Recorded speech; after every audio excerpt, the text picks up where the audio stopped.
লোকসভা কেন্দ্র, তার মধ্যে খড়গপুর অন্যতম হাই ভোল্টেজ এলাকা। এই অঞ্চলের অনেকেই বলেন এটা মিনি ইন্ডিয়া। বিভিন্ন ভাষাভাষী, বিভিন্ন ধর্মের মানুষ এখানে থাকেন। তারা কি বলছেন, তারা কি ভাবছেন এবারের লোকসভা ভোটে তাদের ইস্যু কী, তাদের যে হিসেবের খাতা বিগত 5 বছরে কতটা পূরণ হয়েছে, কতটা কাজ হয়েছে, কথা বলবো আমরা নেতা নয় জনতায় আজ।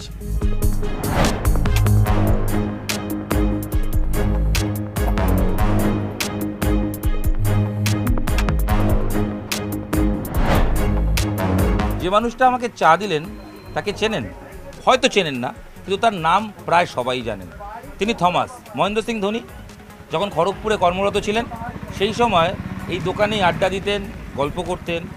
হৃদয়ের খুব কাছাকাছি বন্ধুর নাম এই থমাস। শারীরিক অসুস্থতার কারণে এখন খুব একটা কথা বলতে পারেন না, তাও জিজ্ঞেস করব কেমন আছেন। থমাস ভাই कैसे है? ভালো আছেন। धोनी को याद आता है? हाँ? महिबा से बात होता है? बात नहीं होता है। मिस करते हैं? नहीं। मुलाकात करने कलकत्ता गए थे? বললাম আমি শারীরিক অসুস্থতার কারণে তিনি হয়তো বলতে পারেন না। থ্যাংক ইউ, আব যাচ্ছে। কিন্তু তিনি এখনও বলেন তিনি ভালো আছেন এবং স্মৃতিতে ধোনি প্রতি মুহূর্তে রয়েছে। দাদা এখানকার বাসিন্দা তো? একদম। লোকসভা ভোট মেদিনীপুর, আর আমি দাঁড়িয়ে রয়েছি খড়গপুর বিধানসভা। খড়গপুর নাকি বিজেপির ঘাঁটি তৈরি হয়ে গেছে এবং এর আগে দিলীপ ঘোষ জিতেছেন, যার হায়েস্ট লিড এখান থেকে ছিল। এখান থেকে হিরণ বিধায়ক, তিনিও এখান থেকে জিতেছেন। তাই কি খড়গপুর, মেদিনীপুরের খড়গপুর কি বিজেপি শক্ত ঘাঁটি? ব্যাপারটা ঠিক এরকম নয়। বিভিন্ন নির্বাচনে বিভিন্ন ফলাফল হয়, যেমন পুরসভা খড়গপুর শহরের তৃণমূল কংগ্রেসের। এরকমভাবে আমরা দেখি না, আমরা দেখি যে কোন নির্বাচন কী উদ্দেশ্যে নির্বাচনটা হচ্ছে, সেই নির্বাচনে কোন প্রার্থীকে জয়ী করা উচিত আমজনতা হয়তো সেটাই করেন। লোকসভা ভোট আগের 5 বছর আগে এখান থেকে জিতেছিলেন দিলীপ ঘোষ। 5 বছর কতটা কাজ পেলেন, দিলীপ ঘোষ কতটা কাজ করলেন? দিলীপ ঘোষের সম্বন্ধে বলতে পারি না, কিন্তু বলতে পারি যে ওনার যে কৃতকর্ম খড়গপুর শহরে উন্নয়ন খুব একটা হয়েছে বলে আমরা মনে করি না। কিছু তো নিশ্চয়ই করেছেন, একদম করেননি যেমন নয়, তেমনি একজন সাংসদের যেটা করা উচিত, যতটা পরিমাণে করা উচিত মানুষের জন্যে, সেই পরিমাণটা কিন্তু আমরা দেখতে পাইনি। এটা কি দিলীপ ঘোষের তৈরি করা জমিতে অগ্নিমিত্রা পল ফুল ফোটাতে পারবেন? মানে আমি বলছি অনেকটা সহজ জমি, নাকি অগ্নিমিত্রা পালের জন্য লড়াইটা একটু কঠিন? এখানে লড়াইটা হচ্ছে উন্নয়নের সঙ্গে নবাগতার লড়াই। এখানে রাজ্য সরকার এবং কেন্দ্রীয় সরকারের উন্নয়নের নিরিখে ভোট হবে। রাজ্য সরকার কতটা উন্নয়ন করেছেন, খড়গপুর পুরসভা কতটা উন্নয়ন করেছেন খড়গপুর শহরে, এবং বিজেপি সেন্ট্রালাইজড কতটা কী করেছেন, সেই কম্প্যারিজনের উপরে ভোট হবে। এটা তো লোকসভা ভোট, তো সেখানে পৌরসভার উন্নয়ন কেন মাথায় আসবে? জিজ্ঞেস করছি, মানে এটা তো দেশ গঠনের ভোট। এটা দেশ গঠনের ভোট, কিন্তু এখানে পৌরসভার কথাটা আমি এখানে বারবার ধরে এই কারণেই আপনাকে বলছি, রিপিটেডলি বলছি, কারণ খড়গপুর শহরে পৌরসভাটি তৃণমূল কংগ্রেসের দখলে, এটা সবাই জানেন। সেই জায়গাতে খড়গপুর পুরসভা কি কাজ করেছেন তৃণমূল কংগ্রেস শাসিততে, এবং ডেফিনেটলি প্রভাব পড়বে। এবং সেখানে রেলওয়ে লোকেরা কি কাজ করেছেন, সেন্ট্রালাইজ কি কাজ করেছেন, এবং রেলের 8টা ওয়ার্ড আছে, সেই ওয়ার্ডের পুরসভা কাজ করতে গেলে সেখানে সেন্ট্রাল কতটা বাধা দিচ্ছে, পাবলিকের কতটা ইন্টারেস্ট হ্যাম্পার হচ্ছে, গ্রেটার ইন্টারেস্ট কি হচ্ছে, এগুলো অনেক বড় ইনগ্রেডিয়েন্ট এই ভোটে। যদিও লোকসভা ভোট হোক আর যাই হোক, সেখানে এগুলো একটা বিরাট ফ্যাক্টর, কারণ মানুষ চাই আলটিমেটলি পরিষেবা। প্রশ্ন হচ্ছে এবার তো ভোট দেবেন, ভোট দেনও অবশ্যই। কিন্তু যখন ভোট দেন একটা তো ইস্যু ভেবে দেন, যাকেই দেন, এ বি সি ডি, যে যাকেই দেন। এবার আপনার ভোটের ইস্যু কি? আমার ইস্যু যে বিশেষ করে যে খড়গপুর বলেন, আমি খড়গপুর সারা দেশব্যাপী যেভাবে বেকারের সংখ্যা বাড়ছে, এবং যে কমিটমেন্ট ছিল 2014 সালে যে বেকারদের চাকরি দেওয়া হবে 2 কোটি বেকারের প্রত্যেক বছর, তো সেখানে দাঁড়িয়ে কোথাও মনে হচ্ছে জানি কেন্দ্রীয় সরকারকে আমরা যারা ভোট দিয়েছিল বা জিতিয়েছিলাম তারা কোথাও এটা আঘাত খেয়েছেন, কারণ লাস্ট 10 বছরে রিক্রুটমেন্ট নেই। এর সঙ্গে মূল্য বৃদ্ধি, মানে যেভাবে জিনিসপত্রের দাম বাড়ছে, এবং সমস্ত কিছু আজকে আমরা পড়াশোনা করছি, বাচ্চাদের পড়াশোনা সেখানেও জিএসটি লাগিয়ে দেওয়া হচ্ছে। মানে জিএসটিটা একটা এমন হয়ে গেছে গুন্ডা ট্যাক্স টাইপের হয়ে গেছে, কি সমস্ত কিছুতে নেব।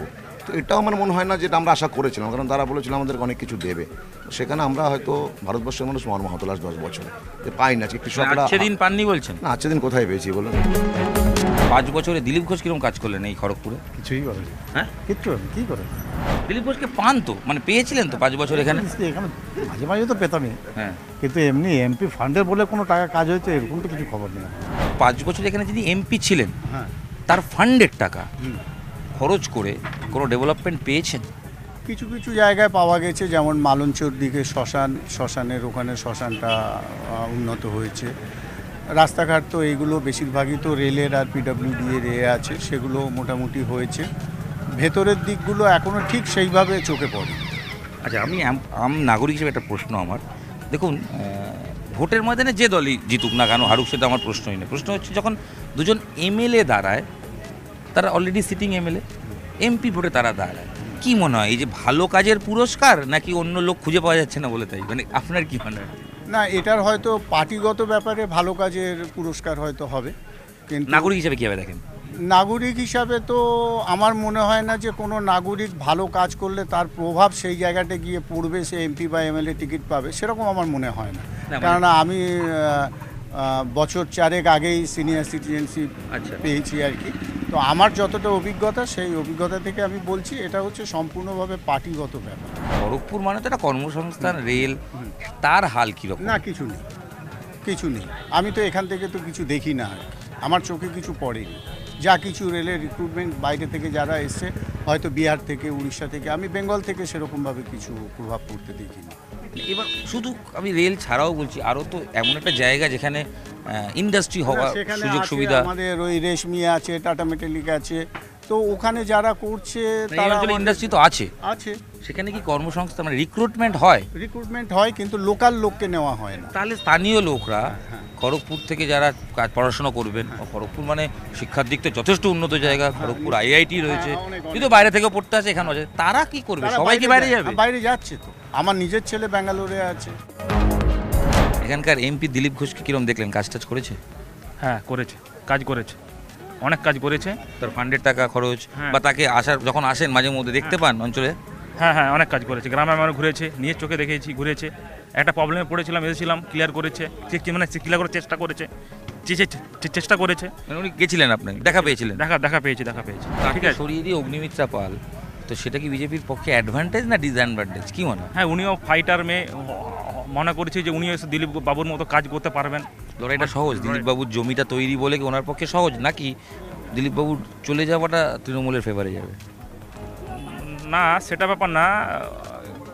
অগ্নিমিত্র দিয়েও ভালো, জুনমালিও মোটামুটি দেখলাম জবে থেকে মেদিনীপুর বিধানসভাতে টিকিট পেয়েছে, উনিও কাজ করেছেন। বাট এটা দিলীপ ঘোষ দাঁড়ালে বলতাম যে দিলীপ বাবু অনেকটা এগিয়ে, বাট যেহেতু অগ্নিমিত্র দিয়ে পাঠিয়েছে, উনিও ফাইট করেছেন। এবারে খেলাটা তো মানে ভোটের মানুষ জবাব দেবে। মানে অগ্নিমিত্র দিয়েও ফাইটার, জুনমালি দিয়েও ফাইটার, খেলাটা মানে ভারত পাকিস্তানের মতো হয়ে গেছে। কিন্তু ভারত আর পাকিস্তানকে জিজ্ঞেস করবো, বলবেন কে ভারত কে পাকিস্তান? না, সেটা বলবেন, ওটা আমি জাস্ট এক্সাম্পল। না, বুঝতে খেলার ময়দানে খেলার মতো টাফ লড়াই, মানে খেলা হবে।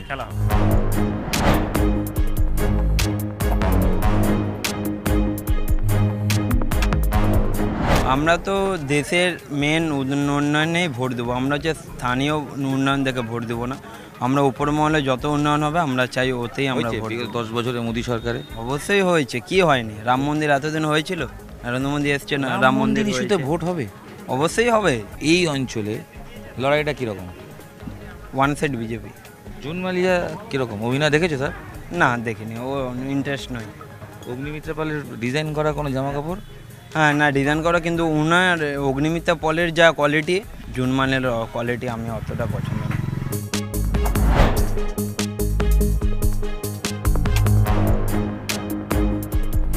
থমাসের চায়ের দোকানে আড্ডা দিচ্ছি, আর আচমকাই এখানকার স্থানীয় বাসিন্দা, যদিও আচমকা বলাটা ঠিক না, কারণ রোজকার নিয়মিত চায়ের ঠেকে এসে আড্ডা মারার এই ব্যক্তি, ওনাকে নিশ্চয়ই চিনতে পারছেন, তাও আমি পরিচয়টা বলি। সুব্রত ব্যানার্জি সেই লোক যার কোচিংয়ে মহেন্দ্র সিং ধোনির রেলের সময়কার, যখন মহেন্দ্র সিং ধোনি ছিলেন, তার খেলা, তার উত্থান এবং মহেন্দ্র সিং ধোনির এই রেলে যোগ, সেটার পেছনে সুব্রত ব্যানার্জি। তারপর রেল ছেড়ে আরও বৃহত্তর সময় যখন যাওয়া, তার পেছনেও তাকে বুস্ট আপ করা, সেটাও সুব্রত ব্যানার্জি। প্রশ্ন একটা, সেটা হচ্ছে এখানকার 5 বছর হিসেবে এমপি ছিলেন দিলীপ ঘোষ, কিরকম দেখেছেন কাজকর্ম, কিরকম হয়েছে? অনেস্টলি স্পিকিং আমি কিছু দেখিনি সেরকম। খড়গপুরে অনেক কিছু হওয়ার যেত, যেটা গোলবাজার বা কিছুই সেরকম কিছু দেখিনি। আপনি খেলার মানুষ, খড়গপুর এত বড় স্টেডিয়াম রয়েছে, খড়গপুরে এই যে যিনি এমপি হন বা যেতে খেলাধুলার কথা কিছু বলে করে? খেলাধুলাটার জন্য যে একটা বিশেষ একটা ইনিশিয়েটিভ নেওয়া, এইটা আমি দেখতে পাই না। আর আমার খুব খারাপও লাগে যে এই খেলাধুলাটা খড়গপুরে কিন্তু অনেক বড় বড় প্লেয়ার জন্মেছে বা এই করেছে। খড়গপুরের একটা খেলাধুলায় কি ফুটবল কালচার চিরকাল, হকিতেও ছিল, ফুটবলেও ছিল, ক্রিকেটে তো অবশ্যই, কিন্তু হ্যাঁ অ্যান্থনিদা ছিল ফুটবলে, যাই হোক এরকম অনেক বিশাল, কিন্তু সেই রকম না, কেউ ভাবলো না। চলছে, জাস্ট চলছে। এবারের ভোটে আপনি কি চান যেই জিতুক? আমি চাই খড়গপুরের উন্নয়ন, সোজা কথা, ইন অল রেসপেক্ট। খড়গপুরে একটা গোলবাজার আছে দীর্ঘদিন, আর ছোটোবেলায় যা দেখেছি আজও তাই দেখছি। ভালো শৌচালয় নেই, কিন্তু খড়গপুরটা অনেক সুন্দরভাবে সাজানো যেতে পারতো। একটা রেলওয়ে ওভারব্রিজ আছে, হ্যাঁ, মানে সুতরাং এই জিনিসগুলো আছে, কিন্তু কেউ যেন নজর দেওয়ার নাম নেই। মেদিনীপুর লোকসভা কেন্দ্রে খড়গপুর বিধানসভায় নেতা নয় জনতা শেষ করার আগে এটা অবশ্যই বলবো, লড়াই এখানে হাড্ডাহাড্ডি, এটা বোঝাই যাচ্ছে। দিলীপ ঘোষ না থেকেও এখানে রয়েছেন, এটাও বোঝা যাচ্ছে। তার কেন্দ্র এটা নয়, কেন্দ্র পাল্টে গেছে, তা সত্ত্বেও অনেকেই কিন্তু দিলীপ ঘোষকে মিস করছেন, অনেকের কথাতে এটা স্পষ্ট। দিলীপ ঘোষ, মহেন্দ্র সিং ধোনি, সব কথা হয়েছে জুনমালিয়া না অগ্নিমিত্রা পাল। আপনারাও বুঝেছেন লড়াই কতটা হাড্ডাহাড্ডি হতে চলেছে এই কেন্দ্রে। বাকিটা তো ভোট বাক্স উত্তর দেবে। আজ এখানেই শেষ করি, দেখা হবে আগামীকাল আবার নেতা নয় জনতা।